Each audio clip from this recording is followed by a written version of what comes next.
Der englische Außenminister hat eine Mitteilung des Pentagons bestritten. In der Mitteilung heißt es, dass die USA das Tor am Kabuler Flughafen, welches Ziel eines Attentats war, Stunden davor schließen wollten.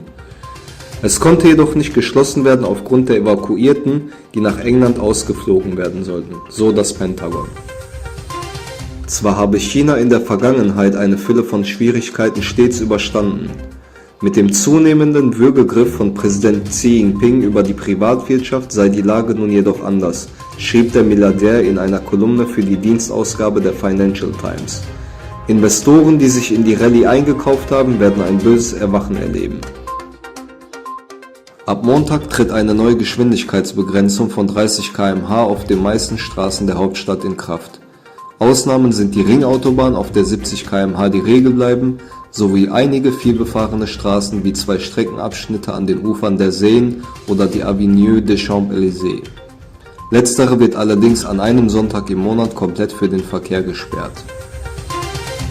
Das Tech Transparency Project hat in einer neuen Recherche herausgefunden, dass die norwegische Firma Storebrand im Bereich der erneuerbaren Energie in 3 chinesische Firmen investiert hat, die der Zwangsarbeit von Uiguren verdächtigt werden. Norwegische Medien meldeten, dass Storebrand 370 Millionen Kronen in diese chinesischen Firmen investierte.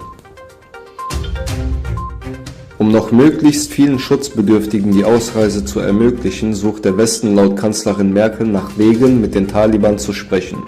Außenminister Maas versucht, Afghanistans Nachbarländer zu gewinnen.